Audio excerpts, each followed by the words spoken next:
Hey guys, welcome back to the channel. Right now I'm just going to give you guys a quick update on the 6.5 Creedmoor AR-10.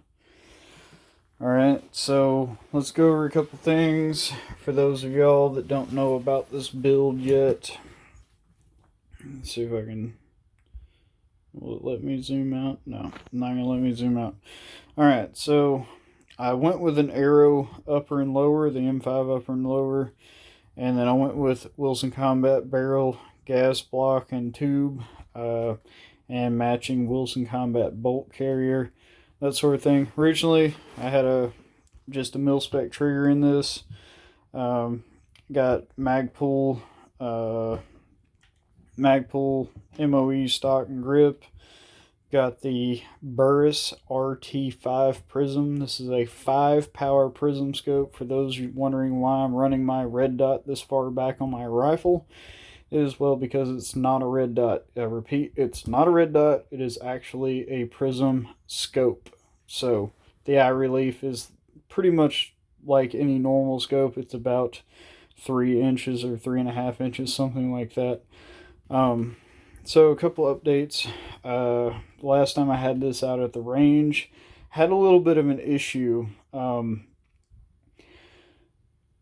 been having issues with this rifle ever since, I built it and put it together and whatnot. Having issues with the ejection pattern, having issues with it failure to feeding, having issues with primers getting knocked out of casings, and that sort of thing. So and the last time I took it out, I actually had an AD, an accidental discharge. Not a negligent discharge, but an accidental discharge where pulling back the bolt and letting it go as you normally would on a single round resulted in that round firing without my finger on the trigger. And it also, because I had the gun pointed towards the ground, it blew a hole in the ground. And will actually literally concrete at the gun range. So I didn't have my finger on the trigger. There were several witnesses that witnessed what had happened because they were helping me out. One guy that's very, very familiar with these types of firearms with the AR platform, he was helping me diagnose some problems, and then that occurred. And so we immediately after that happened, we just we disassembled the gun and kind of looked at it, and then we decided to quit firing it for the day. That was the last time I had shot it. Up until that point, it actually was shooting okay, but it was still kind of jamming occasionally. Since then, this guy, I'm not going to name him for now, but he is very familiar with building ARs, and anyways, he took it and disassembled it, and then he relined, retorqued the barrel nut and everything, relined the gas system, and redimpled it into the bottom of the barrel, because he said that the in his opinion, and when he mounted his jig to it to redimple the bottom of the gas block, is it actually wasn't dimpled correctly the way it should have been. And then I had bought a couple extra pieces for it. Now I'm running the Rise Armament Iconic 2-stage trigger in here, and so it has a 1 pound first stage and a 2 pound second stage type of deal in it. It's very cool. It's a 2-stage, but it kind of feels and operates a little bit like a single stage.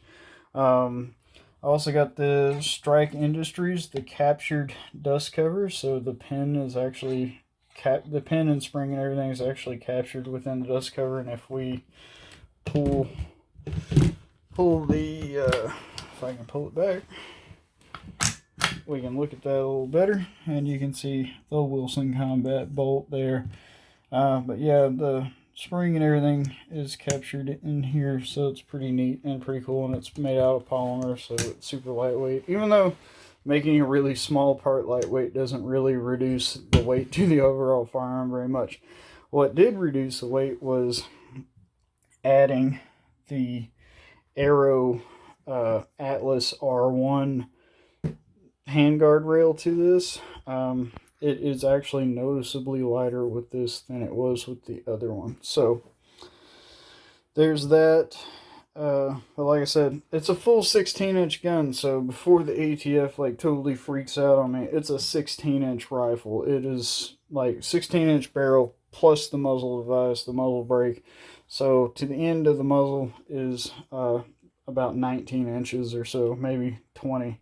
And then, that way I have no problem running a full stock on it. I don't mess with pistol length guns because of, and I never did. And well, I guess it worked out good for me in the end because of all the recent things going on with pistol length carbines and stuff, pistols with braces and all that bullshit. I just chose to not have to deal with all of the politicalness and crap going on with that. So there you go. That is it. And I did test fire 2 rounds out of this. I only loaded 2 rounds in the magazine because, if anything crazy were to happen, I didn't want to have more than 2 rounds in the magazine. So, and it functioned fine when I test fired it after getting the rifle back. So hopefully this weekend I'll get out there and we'll do a video shooting this thing as it's set up now. And I may stick a bipod on the front of it. I don't know. But I think it's a pretty slick looking piece of hardware in my opinion.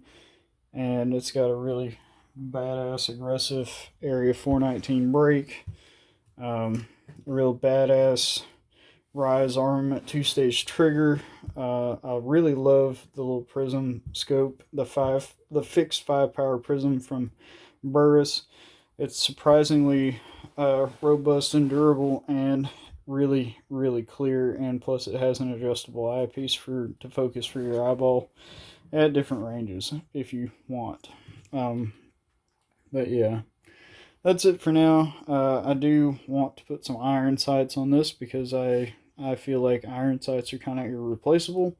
You just need them. The one good thing about the burst is that it has an etched reticle, so regardless if the battery dies or whatever, you've still got a good reticle in there. And because it's fixed power and it's a prism, you can drop this thing, you can run over whatever. You're not going to have to worry about your reticle shifting or getting damaged within the scope. So that's super awesome. So yeah, that's just an update on the AR-10 6.5 Creedmoor. Hope you guys enjoyed this. Please like, share, subscribe, and let me know what you think in the comments below. Thanks for watching.